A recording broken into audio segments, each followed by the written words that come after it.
యుద్ధం 1757 మనందరికీ తెలుసు. ప్లాసీ యుద్ధం జూన్ 23 జరిగింది. ఇదంతా దీంతో పాటు కొత్త బిట్లు మనకు తెలియనివి బహుశా కొంతమందికి మీకు కూడా తెలిసి ఉండొచ్చు. నా లక్ష్యం ఏంటంటే ప్రతి స్టూడెంట్కి అన్ని తెలియాలన్న ఉద్దేశంతో నేను ప్రయత్నం చేస్తున్నాను. చూడండి, ఇప్పుడు ఈ యుద్ధం ఎక్కడ జరిగింది? బెంగాల్లో జరిగింది. అదేవిధంగా ఈ యుద్ధంలో ఓడిపోయిన చక్రవర్తి ఎవరంటే సిరాజ్ దౌలా అని తెలుసు.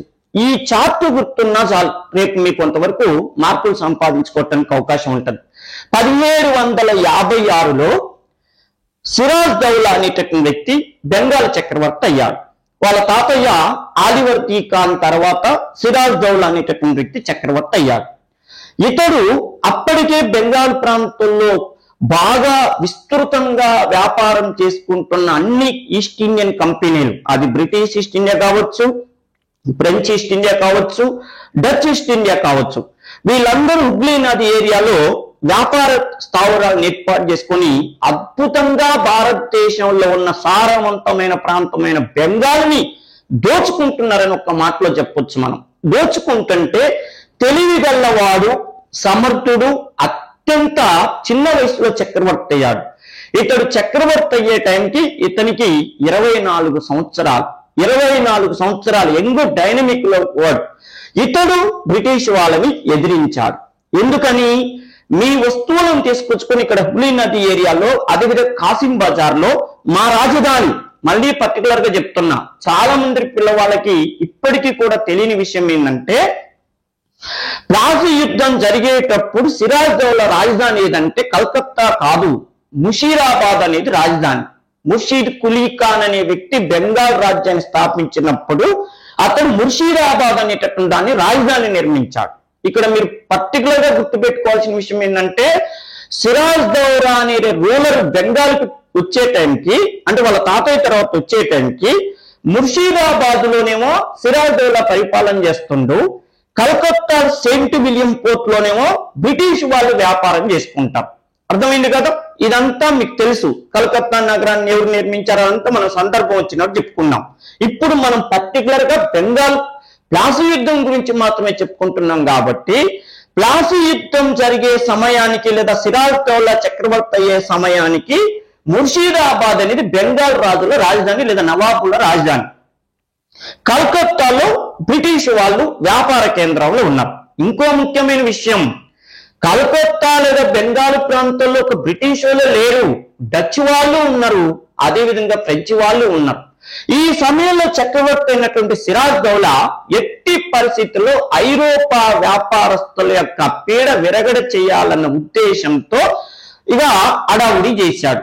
ఆ అడావుడియే మీకు తెలుసు, కలకత్తా చీకటి గది ఉదంతం 1756 జూన్ 20వ తారీఖు నాడు కలకత్తాలో కాసిం బజార్ లో వ్యాపారం చేసుకుంటున్న బ్రిటిష్ వ్యాపారస్తులందరినీ కొంతమంది తీసుకుని వెళ్లి చీకటి గదిలో పడేసింది.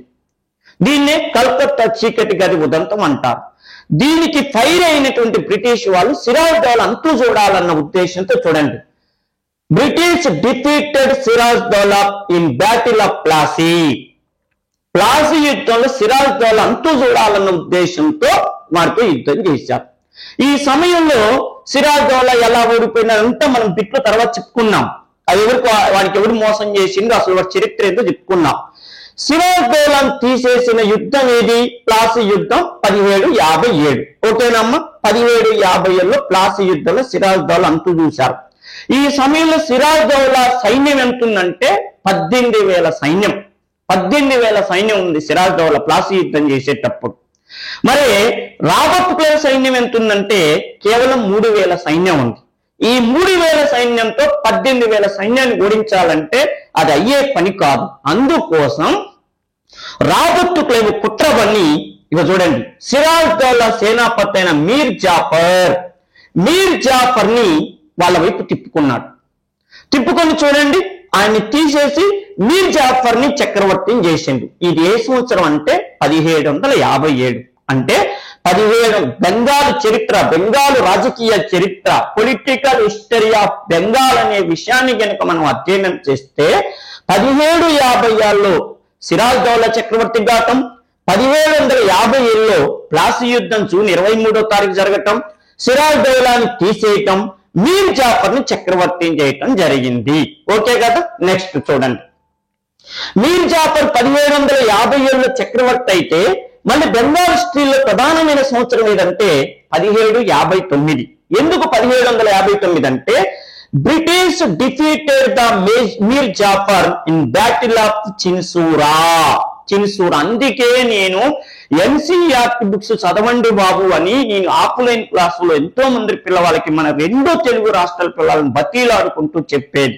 ఎందుకంటే ఈ రోజు అడుగుతున్న ప్రశ్నాపత్రాలను చూసినట్టయితే ఎట్టి పరిస్థితుల్లో మనం అప్డేట్ కాకపోతే ఉద్యోగాలు వచ్చే పరిస్థితి లేదు. చూడండి, బ్యాటిల్ ఆఫ్ చిన్సూరా అసలు తెలుగు పుస్తకాల్లో మార్కెట్లో లభించే అత్యధిక పుస్తకాలలో ఈ చిన్సూరా యుద్ధం గురించి చాలా పుస్తకాలలో లేదు. ఓకేనా. చిన్సూరా అనేటటువంటి బ్యాటిల్ ఆఫ్ చిన్సూరా యుద్ధంలో ఎవరిని ఓడించాడంటే, ఓడించడానికి ప్రయత్నం చేసిందంటే తనను ఎవరైతే చక్రవర్తిని చేశారో ఆ బ్రిటిష్ గవర్నర్ అయినటువంటి రాబర్ట్ క్లైవ్ ని ఓడించటం కోసం మీర్ జాఫర్ చేసిన యుద్ధం పేరే చిన్సూరా యుద్ధం. ఇది ఒకటి గుర్తుపెట్టుకోండి. అంటే రాబర్ట్ క్లైవ్ ఫస్ట్ ఎవరిని, మీర్ జాఫర్ ని పొగిడాడు, చక్రవర్తిని చేశాడు. కానీ మీర్ జాఫర్ 2 years లో చూడండి 1757-59 ఈ 2 years లో చాలా చేంజ్ అయింది. ఎందుకంటే సిరాజ్ దౌలా ఎందుకు బ్రిటిష్ వాళ్ళతో గొడవ పెట్టుకుంటూ తనకు అర్థమైంది, బ్రిటిష్ వాళ్ళు బెంగాల్ని ఎలా దోచుకుంటారో అర్థమైంది. ఎమ్మటే చూడు వీడు చిన్సూరా యుద్ధం చేస్తే మరి ఇప్పుడు ఇక్కడ ఇంకొక ఎగ్జామ్ పాయింట్ గుర్తుపెట్టుకోవాలి. చిన్సూరా యుద్ధంలో మీర్ జాఫర్ కి సహాయం చేసిన ఐరోపా దేశం ఏదంటాడు అంటే డచ్ వాళ్ళు అతనికి సహాయం చేశారు. డచ్ లేదా నెదర్లాండ్ వాళ్ళు చేశారు. నేను స్టార్టింగ్ లో చెప్పాను, బెంగాల్లో బ్రిటిష్ వాళ్ళే కాదు డచ్ వాళ్ళు, ఫ్రెంచ్ వాళ్ళు కూడా వ్యాపారం చేసుకుంటారు అన్నాం. డచ్ వాళ్ళకి మీర్ జాఫర్ ఏమని చెప్పిందంటే, మీరు నాకు చిన్సూరా యుద్ధంలో సపోర్ట్ చేయండి, బ్రిటిష్ వాళ్ళని ఇండియా నుంచి వెళ్ళగొడతా, మా బెంగాల్ నుంచి వెళ్ళగొడతా, అప్పుడు నీకు పూర్తి అవకాశం ఇస్తానంటే వీళ్ళు చిన్సూరా యుద్ధంలో మీర్ జాఫర్ కి సపోర్ట్ ఇచ్చారు. కానీ యుద్ధంలో ఓడిపోయారు. అంటే మీర్ జాఫర్ ఓడిపోయారు. మీర్ జాఫర్ ఓడిపోయిన తర్వాత ఒళ్ళు దగ్గర పెట్టుకొని సైలెంట్ గా ఉన్నాడు. ఆ తర్వాత విషయం చూడండి, మీర్ జాఫర్ ఇక పూర్తిగా తెగేసి అసలు మీరు నా దగ్గర వద్దుకో అని చెప్పిన సంవత్సరం ఏదంటే 1760. అంటే మళ్ళీ 1 year తర్వాత మళ్ళీ గొడవ పెట్టుకోండి. అదొకటి. రెండో విషయం ఏంటంటే డచ్ వాళ్ళు మీర్ జాఫర్ కి సహకారం చేసినందుకు బ్రిటిష్ వాళ్ళు ఏం చేశారు, డచ్ వాళ్ళని బేదరా అనే ప్రాంతంలో ఓడించటంతో భారతదేశం నుంచి తట్టా పుట్టా సర్దుకొని వెళ్ళిపోయిన దేశం ఏదంటే డచ్ వాళ్ళు. అర్థమైంది కదా. డచ్ వాళ్ళకి దెబ్బ తగిలింది, మీర్ జాఫర్ కి దెబ్బ తగిలిన యుద్ధంగా చిన్సూరా యుద్ధాన్ని చెప్తారు. నెక్స్ట్ చూడండి, 1760లో మీర్ జాఫరు అసలు మీరు మాకు వద్దు పోండి అంటుంటే తీసేశారు. తీసేచుడు Mir Qasim became the nawab of Bengal. Mir Qasim అనే వ్యక్తి బెంగాల్ నవాబుగా నియమించబడ్డాడు. అంటే మీర్ కాసిం ఎవరు అంటే మీర్ జాఫర్ యొక్క అక్కయ్య కొడుకు అయినటువంటి మీర్ కాసిం అనే వ్యక్తిని 1760లో పెట్టారు.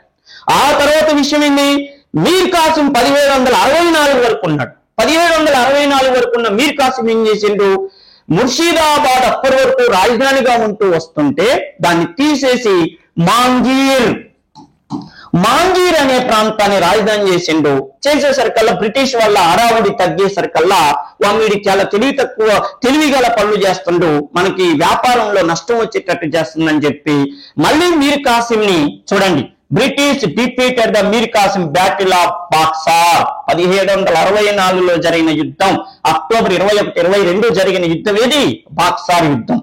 ఇది ఇప్పుడు రేపు ఎగ్జామ్ లో బెంగాల్ రాజకీయ చరిత్ర, పొలిటికల్ హిస్టరీ ఆఫ్ బెంగాల్ గురించి తెలుసుకోవాలంటే ముఖ్యమైన ఇన్సిడెంట్స్ లేదా ఇయర్స్ ఏంటంటే 1756, 1757, 1759, 1760, 1764. ఓకేనా. మీరు నిద్రపోతున్నా కూడా బెంగాల్లో 1756లో జరిగిన విషయం ఏంటంటే ఆలివర్దీ ఖాన్ తర్వాత సిరాజ్ దౌలా చక్రవర్తి అయ్యాడు. 1757లో ప్లాసీ యుద్ధం తర్వాత మీర్ జాఫర్ చక్రవర్తి అయ్యాడు. తర్వాత 1759లో మీర్ జాఫర్ మొట్టమొదటిసారిగా బ్రిటిష్ వాళ్ళని ఎదుర్కోవటం కోసం చిన్సూరా యుద్ధం చేసిండు. ఎవరి సహకారంతో, డచ్ వాళ్ళ సహకారంతో. నెక్స్ట్ చూడండి, 1760లో మీర్ జాఫర్ ని తీసేసి తన అల్లుడైనటువంటి అక్కయ్య కొడుకైనటువంటి మీర్ కాసిం ని పెట్టారు. మీర్ కాసిం మళ్ళీ గొడవ చేసి 1764లో మొఘల్ చక్రవర్తి రెండవ శాలం అయోధ్య చక్రవర్తి సుజా ఉద్దౌలాతో కలిసి చేసిన యుద్ధమే ఏ యుద్ధం అంటే మనం పర్టికులర్ గుర్తు పెట్టుకోవాల్సింది బాక్సార్ యుద్ధం. ఇది చూడండి, ఇది అయిపోలే, ఇది స్టార్టింగ్. ఇంకా అసలు విషయంలోకి వద్దాం. ఓకేనా? నెక్స్ట్ ఓకేనమ్మా. ఇప్పుడు బిట్లు చూసినట్టయితే చూడండి, బెంగాల్ నవాబు సిరాజ్ దౌలా యొక్క భార్య పేరేని అన్నాడు.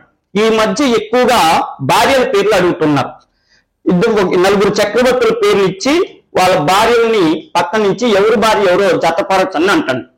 ఇది కనుక తెలియకపోతే చాలా చాలా ఇబ్బంది అవుతుంది. కనీసం 2 ప్రశ్నలు అలాంటివి అడుగుతున్నాడు. చూడండి, మనకి తెలుగు పుస్తకాలలో మీరు చదువుతున్న పుస్తకాల్లో దాదాపు కావాలంటే తెరిచి చూడండి. ఇది అయిపోయినాక ఈ టాపిక్ విన్నాక ఏ పుస్తకంలో కూడా మీర్జా పేరు, మీరు సిరాజ్ దౌలా పెళ్ళండి, వారికి భార్య ఇదండి, అసలు ఎక్కడ చరిత్ర లేదు.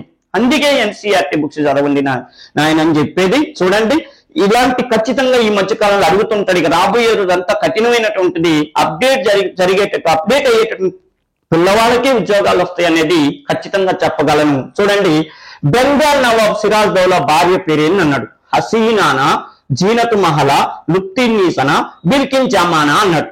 అంటే మనకి ఇండియన్ హిస్టరీలో ఎక్కడో చోట జీనత్ మహల్ వస్తుంటది, బిల్కిన్ జమాన్ వస్తుంది. ఇప్పటి వరకు చరిత్రలో కాస్త కూస్తో హిస్టరీ మీద అవగాహన ఉన్న ప్రతి పిల్లవాడికి తెలుసు. జీనత్ మహల్ ఎవరంటే మొఘల్ చక్రవర్తి రెండో బహదూర్ షా భార్య. 1850 సిపాయిల తిరుగుబాటులో ఆమె బ్రిటిష్ వాళ్ళకి సహకారం చేసింది. అదంతా గొడవ మనందరికీ తెలుసు. తన భర్తకి వ్యతిరేకంగా భార్య బ్రిటిష్ గవర్నర్ అయినటువంటి కానింగ్ కి, అదేవిధంగా ఆనాటి ఢిల్లీ బ్రిటిష్ పరిపాలకుడైన జన్ హడ్సన్ కి సపోర్ట్ ఇచ్చి తన భర్త ఓటమికే కారణమైనటువంటి ఆవిడ మా జీనత్ మహల్.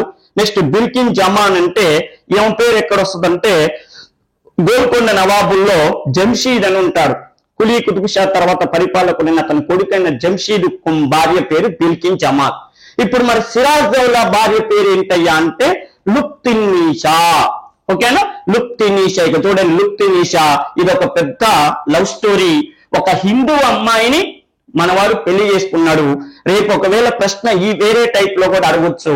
ఎలా అంటే ఈ క్రింది బెంగాల్ చక్రవర్తుల్లో ఏ చక్రవర్తి హిందూ స్త్రీని వివాహం ఆడిందంటే సిరాజ్ దౌలా అనేటటువంటి వ్యక్తి వివాహం ఆడాడు. రెండో విషయం ఏంటంటే ఈ లుప్తిన్నీసాని పెళ్లి చేసుకోవాలని మీర్ జాఫరు ట్రై చేసిండు. అతని కొడుకు మీరాను ట్రై చేశారు. ఎప్పుడు? ఏమిటి? పెళ్లి భర్త ఉన్నప్పుడు కాదు. సిరాజ్ దౌలాని ప్లాసీ యుద్ధంలో తర్వాత, ప్లాసీ యుద్ధం అయిపోయిన తర్వాత ఈయన్ని చంపినాక ఒంటరైనటువంటి లుప్తిన్నీసాని వివాహం ఆడాలని ప్రయత్నం చేసిన వ్యక్తులు ఎవరంటే ఒకవైపు మీర్ జాఫరు ఈమెకి లెటర్ పంపించింది, నేను పెళ్లి చేసుకుందాం అనుకుంటున్నాను. వాళ్ళ నాన్నది లేకుండా కొడుకు మీరాను పంపించిండు, నేను అంటే ఒక ఆవిడ కోసం తండ్రి కొడుకు ఇద్దరు కూడా పోటీ పడ్డారు. అంత అందమైనటువంటి స్త్రీగా పేరు పొందింది లుప్తిన్నీసా. ఓకేనా? నెక్స్ట్ సెకండ్ బిట్ చూసినట్టయితే ద ముజఫర్ నామా అనే పుస్తకంలో 70 మంది అమాయక అంతఃపుర స్త్రీలను పడవలో హుగ్లీ నది మధ్యలోకి మీరాన్ తీసుకొని పోయి ముంచి చంపించాడని రాసింది ఎవరని చెప్పిండు. అసలు ఈ మీరాన్ ఎవరు? 70 మంది అమాయక స్త్రీలను హుగ్లీ నది ఏరియాలోకి తీసుకెళ్లి అతను చంపాల్సిన అవసరం ఏమొచ్చిందంటే 1757 సంవత్సరంలో ప్లాసీ యుద్ధం జరిగేటప్పుడు అసలు కుట్రదారుడు ఎవరయ్యా అంటే మీర్ జాఫర్కి 2 కొడుకులు. వాళ్ళలో ఇగో ఇప్పుడు మనం చెప్పుకుంటున్న మీరాన్ ఒకడు. రెండో వ్యక్తి ఎవరయ్యా అంటే నజీముద్దౌలా గురించి మనకి ఎక్కువగా సమాచారం ఉండదు. ఆయన మీర్ కాసిము, మీర్ జాఫర్ వీళ్ళందరి తర్వాత బెంగాల్ కి చక్రవర్తి అయినట్టుగా ఒక చోట వస్తుంది. ఆయన విషయం పక్కన పెడితే ఇప్పుడు అవసరమైన విషయం ఏంటంటే వీడు రాక్షసుడు. వీళ్ళకి అప్పటికి 19 సంవత్సరాల వయసు. వీడి ఆలోచన అంతా ఏంటంటే మా నాన్న మీర్ జాఫర్ తర్వాత నేను ఎట్టి పరిస్థితుల్లో బెంగాల్ కి చక్రవర్తి కావాలని చెప్పి ఎప్పుడైతే 1757 జూన్ 23వ తారీఖు నాడు ప్లాసీ యుద్ధం అయిపోయిన తర్వాత సిరాజ్ దౌలా తప్పించుకొని మళ్ళీ ముర్షిదాబాద్ వెళ్ళిపోతాడు. ఆ సమయంలో ఇతని ఆలోచన అంతా ఏంటంటే సిరాజ్ దౌలాని గాని వాళ్ళ కుటుంబ సభ్యుల్ని కానీ ఎవరిని కూడా బతకనియొద్దు, ఎందుకంటే ఎట్టి పరిస్థితుల్లో శత్రుశేషం అనేది ఉండకూడదని చెప్పి అమాయకులైనటువంటి అంతఃపుర స్త్రీలను 70 మందిని అంటే వాళ్ళందరూ కూడా సిరాజ్ దౌలా వాళ్ళకి సంబంధించిన వాళ్ళేనా అంటే సిరాజ్ దౌలా తాతయ్య అయినటువంటి ఆలివర్దీ ఖాన్ వంశానికి చెందినటువంటి 70 మంది స్త్రీలను ఒక పడవలో హుగ్లీ నది మధ్యలోకి తీసుకుని పోతాడు. పోయి వాళ్ళందరినీ ఆ నీళ్ళ మధ్యలో ముంచి చంపేస్తాడు. అంతటి రాక్షసత్వానికి ఒడిగట్టినటువంటి వాడు ఎవరయ్యా అంటే మీరా. చూడండి, మీరాను హుగ్లీ నది ఏరియాలోకి తీసుకెళ్లి వాళ్ళని చంపాడు. ఇప్పుడు ఈ స్టోరీ అంతా మనం ఏ పుస్తకం ద్వారా చదువుకుంటున్నామంటే చూడండి, కరం ఆలీ అనేటటువంటి వ్యక్తి ద ముజఫర్ నామా ఆఫ్ కరం ఆలీ అనే పేరుతో పుస్తకం రాశాడు. అసలు ఆయన పేరుతోనే ఉంటుంది ఆ పుస్తకం పేరు, ద ముజఫర్ నామా ఆఫ్ కరం ఆలీ అనే పుస్తకాన్ని కరం ఆలీ అనే ఒక చరిత్రకారుడు రాశాడు. దీని ద్వారా ఇప్పుడు నేను చెప్పిన స్టోరీ అంతా కూడా మనకు తెలుస్తుంది. నెక్స్ట్, మీర్ జాఫర్ ను ఓల్డ్ ఫూల్ అని, అతని కుమారుడైన మీరాను వర్త్లెస్ యంగ్ డాగ్ అని విమర్శించింది ఎవరన్నాడు అంటే ఓ ముసలోడా అని వాణ్ణి. రెండో విషయం ఏంటంటే ఒక దుర్మార్గుడైనటువంటి అంటే అసలు దేనికి పనికిరా అనేటువంటి వ్యక్తిగా అతన్ని వర్ణించింది ఎవరు, వాళ్ళిద్దరిని వర్ణించింది ఎవరు అన్నాడు అంటే సిరాజ్ దౌలా వర్ణించాడా, ఆలివర్దీ ఖాన్ వర్ణించాడా, రాబర్ట్ క్లైవ్ వర్ణించాడా, వాన్ స్టాక్ వర్ణించిందా అంటే దాదాపు ఈ ప్రశ్నకు ఆన్సర్ చెప్పాలనుకున్నప్పుడు ఊహించేవాళ్ళు. కరెక్ట్ గా ఆన్సర్ తెలిస్తేనే పేరు పెడతారు, వాళ్ళ పేరు పెడతారు. తెలియకుండా ఊహించి పెట్టాలనుకుంటే ఏమనుకుంటారంటే సిరాజ్ దౌలా బహుశా వీళ్ళిద్దరిని తిట్టిండట్టుంది మీరాన్ని, మీర్ జాఫర్ని. ఎందుకంటే వాళ్ళిద్దరూ ఆయన దగ్గర ఉద్యోగం చేశారు కాబట్టి వరి ముసలోడా అని తండ్రిని, నువ్వు దేనికి పనికిరాని వాడిరా అని మీరాన్ని తిట్టుంటాడు. అందుకని వాళ్ళిద్దరూ ఆ కక్షతో రాబర్ట్ క్లైవ్ తో చేతులు కలిపి ప్లాసీ యుద్ధంలో సిరాజ్ దౌలాని ఓడిపోవటానికి కారకుడు అయ్యి ఉంటారని చాలా మంది ఎక్స్పెక్ట్ చేస్తారు. కానీ వాళ్ళిద్దరిని విమర్శించింది ఎవరయ్యా అంటే రాబర్ట్ క్లైవ్ విమర్శించిండు. అదేంది, అసలు ప్లాసీ యుద్ధంలో సిరాజ్ దౌలాను ఓడించడానికి వాళ్ళిద్దరే కారణం కదా, వాళ్ళని ఏనెందుకు విమర్శిస్తాడంటే ఇది 1759లో ఆయన వాళ్ళ బ్రిటిష్ ప్రభుత్వ అధికారికి లేఖ రాసిండు. కరెక్ట్ గా డేట్ కూడా చెప్తున్నాను, 1759వ సంవత్సరం నవంబర్ 11వ తారీఖు నాడు అతడు తన బ్రిటిష్ ప్రభుత్వానికి లేఖ రాస్తూ బెంగాల్లో ఒక ఓల్డ్ ఫూల్ ఒకడు, రెండోది వర్త్లెస్ యంగ్ డాగ్ అనేటటువంటి వాడు నాకు చిరాకు కలిగిస్తున్నారని చెప్పి లెటర్ రాసినటువంటి వ్యక్తి ఎవరయ్యా అంటే ఈయన రాబర్ట్ క్లైవ్. ఓకేనా, రాబర్ట్ క్లైవ్ ప్లాసీ యుద్ధం అయిపోయిన తర్వాత కొంతకాలం పాటు బెంగాల్ గవర్నర్ గా కూడా పనిచేశాడు. ఆ తర్వాత అతడు 1760లో మళ్ళీ అతను ఇంగ్లాండ్ వెళ్ళిపోయి కొన్ని రోజుల పాటు అక్కడ రెస్ట్ తీసుకొని బ్రిటన్ పార్లమెంటుకు సభ్యుడిగా ఎంపికయ్యి తర్వాత అలహాబాద్ సంధి, బాక్సార్ యుద్ధం తర్వాత జరిగిన అలహాబాద్ సంధి అప్పుడు మళ్ళీ బెంగాల్ గవర్నర్ గా వచ్చాడు.